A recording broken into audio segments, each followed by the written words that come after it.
I think the pandemic and the post-pandemic period created a lot of humility within central banks globally, including the Fed. And so I think that's probably made them a little bit more cautious on pounding any proverbial fists on the table in terms of where they're going with policy.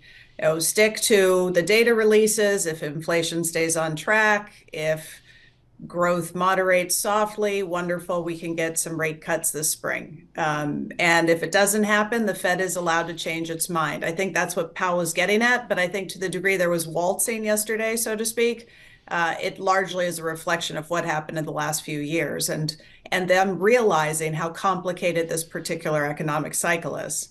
And Rebecca, the market seems to have heard what the Fed said yesterday. If you look at the WIRP function, the WIRP go, in the March meeting, there was a 50% odds of a rate cut. Now that's down about 35% or so. So it seems like the market's getting the message. Is that kind of your take as well?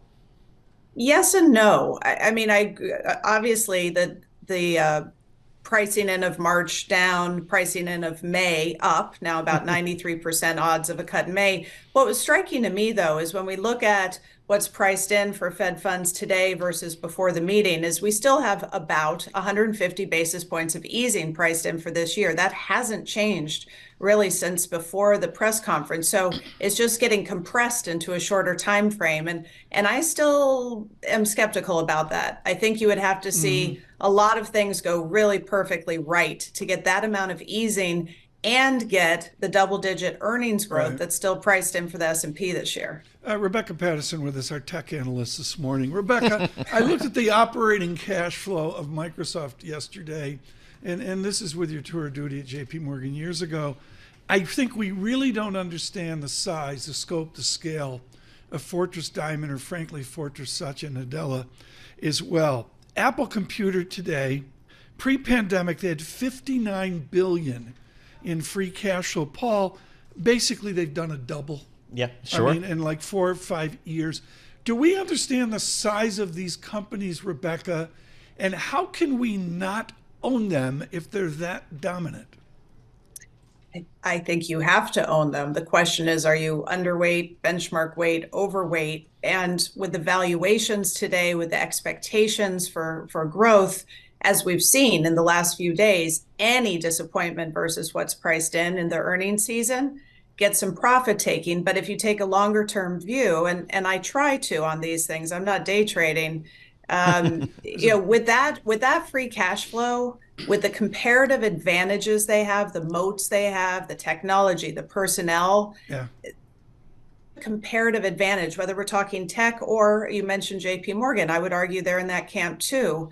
It's very hard to see them taken down. Now, this year, as you know, we're going to have some regulatory hurdles for some of the tech stocks, which probably don't end with a decision. They'll go to the court. So it'll drag out for a while. But that could be another impetus for some profit taking. I'd say if you get that kind of profit taking on the tech stocks, it's an opportunity to buy for a longer term position. How do you feel about, we're right smack in the middle of earnings, Rebecca. How do you feel about what you're seeing here in earnings and what we're hearing from companies? It seems like the technology sector is still in pretty solid shape, but some of the others are still very cautious.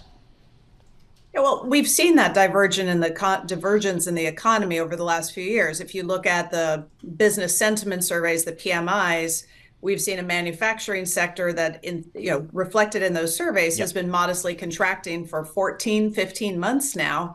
And the service sector, while strong, has been moderating. And so it's not surprising to me if you look across companies and sectors, you are seeing a difference between services, manufacturing, and then even within subsectors. And I think that's likely to continue.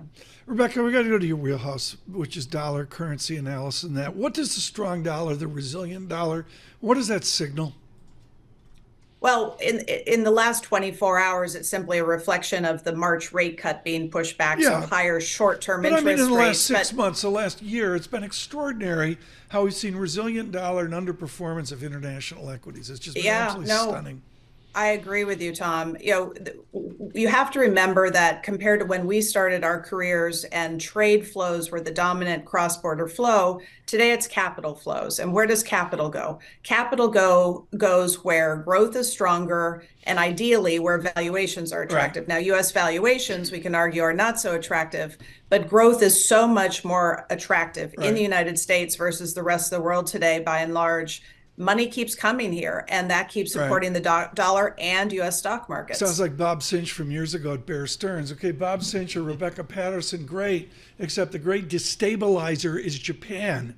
If we finally get Japanese yen instability, what does that mean for our YouTube viewers in America? Japan has been one of the few overseas developed markets outperforming the U.S. of late. Based on reflation, better growth, stronger inflation, but not too strong. And now the question is, if the Bank of Japan pulls back from that aggressively easing monetary posture and you get a stronger yen, does that undermine exports in Japan? That's been a big engine of growth and a big engine of the reflation for that economy. So the stronger yen on the back of less easy monetary policy, higher yields, to your point, we don't know how big a destabilizer that could be. It certainly could pause the equity rally there for some time, again, underscoring the attractiveness of being in U.S. large caps. But I think it's going to, Japan has shown that they're going to be very incremental, very slow about this. The last thing they want is a disruption. Yeah. Rebecca, just real quickly here, geopolitics front and center, of course, for global Wall Street. How does that factor into your outlook here? Do you buy some gold? Do you try to hedge it? How do you do that? I do think a small allocation of gold, and I'm talking about in a portfolio, probably something between 2 and 5% of the total, is a good hedge, not only against geopolitical risk, but also the possibility that we have a harder landing.